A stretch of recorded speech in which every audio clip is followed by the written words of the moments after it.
అంటే అప్పటికి మొత్తం హైదరాబాద్ స్టేట్లో ఉన్న భూమి అంతా నిజాందే.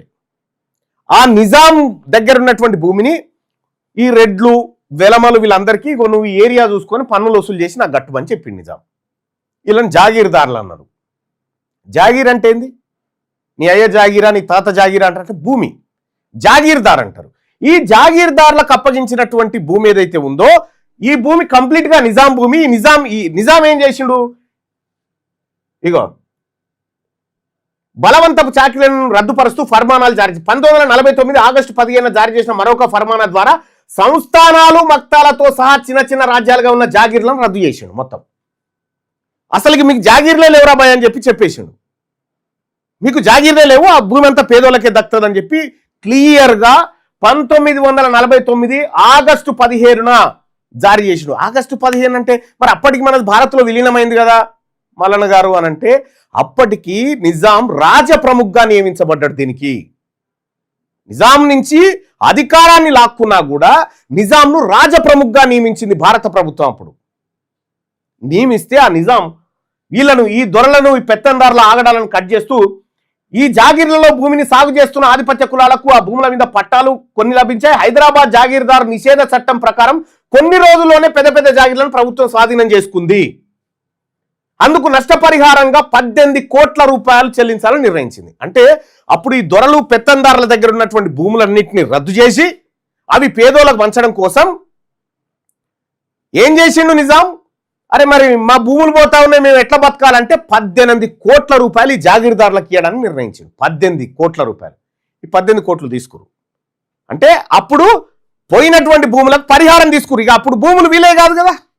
కానీ ఎప్పుడైతే ఈ తెలంగాణ ప్రాంతంలో భారత రాజ్యాంగం అమల్లోకి వచ్చి నిజాం పరిపాలన అంతమైందో, నిజాం వెళ్ళిపోయిందో, ఇగో ఈ కాయిదాన్ని చింపేసారు.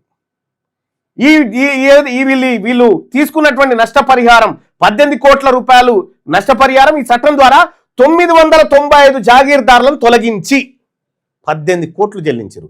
ఈ 995 మంది జాగీర్ల దగ్గర 1 కోటి ఎకరాల భూములు వీళ్ళ స్వాధీనంలో ఉండే వాటిని తీసుకొని వాళ్ళకి 18 కోట్ల రూపాయలు చెల్లించింది. అంటే ఇక భూములకు, రెడ్లకు, జాగీర్దారులకు, వెలమలకు సంబంధం లేదు అనేది ఈ కాగితం చెప్తుంది. 8వ తరగతి పుస్తకంలో ఉన్నటువంటి క్లియర్ లెక్క. రైట్.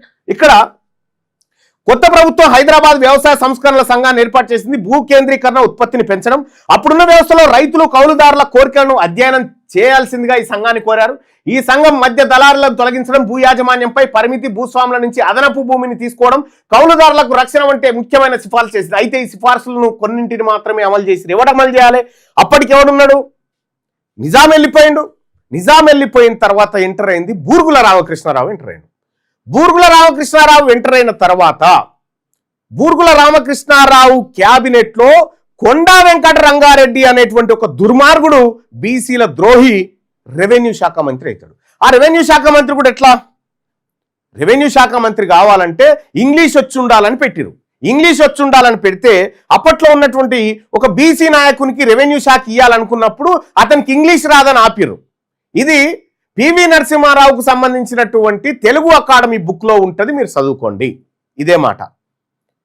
కొండా వెంకట రంగారెడ్డికి అప్పటికి ఇంగ్లీష్ రాకపోయినప్పటికీ ఆయన రెవెన్యూ మంత్రిని మాత్రం చేశారు. చేస్తే మీరిప్పుడు చూస్తున్నటువంటి పహానీలు ఉన్నాయి కదా, 1954, 55 పహానీలు, కాస్రా పహానీ అంటారు దాన్ని. ఈ కాస్రా పహానీలు తయారు చేసింది ఎవరంటే కొండా వెంకట రంగారెడ్డి. కొండా వెంకట రంగారెడ్డి ఏం చేసిందంటే ఇక్కడ పోయిన జాగీర్దారుల భూములన్నింటినీ మళ్ళీ కాస్రా పహానీలోకి ఎక్కించాడు. ఎంత తెలివి కల్లోడు చూడిడా. 18 కోట్ల రూపాయలు తీసుకున్నారు పరిహారం కింద, మళ్ళీ ఈ కాస్రా పహానీలు తీసుకొచ్చి మళ్ళా ఎవరిని, ఈ భూస్వాములను, జాగీర్దారులను మళ్ళీ ఓనర్లను చేసిన దానికి. అందుకోసం ఇప్పుడు మనం ఎక్కడికి పోయినా 1954, 55 కాస్రా పహానీది చూపి అంటారు. అది ప్రామాణిక. అది ప్రామాణికం అనేవాడు చెప్పిండు. ఇగో ఇది ప్రామాణికం కావాలి. 1949 ఆగస్టు 15 జారీ చేసిన ఫర్మానా ప్రామాణికం కావాలి. ఈ ఫర్మానా ప్రకారం ఈ భూములు బీసీలే, ఈ భూములు ఎస్సీలే, ఎస్టీలే.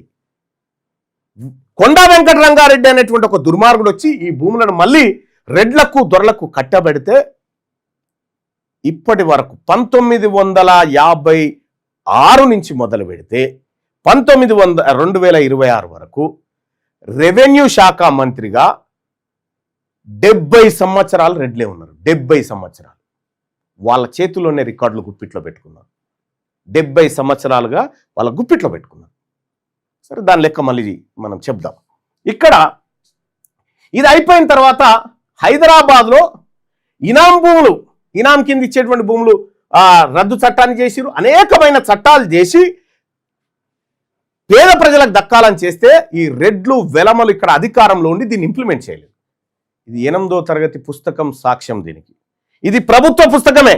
ఇక విద్యార్థుల వికాసానికి ప్రభుత్వ కానుక ఎన్సీఆర్టీ బుక్, ఇది 102వ పేజీలో ఉంటుంది. పార్ట్ 2 కదా, పార్ట్ 2లో ఉన్నటువంటి పుస్తకం ఇది ఒకటి. ఇది ఇక్కడ వరకు జరిగింది కదా.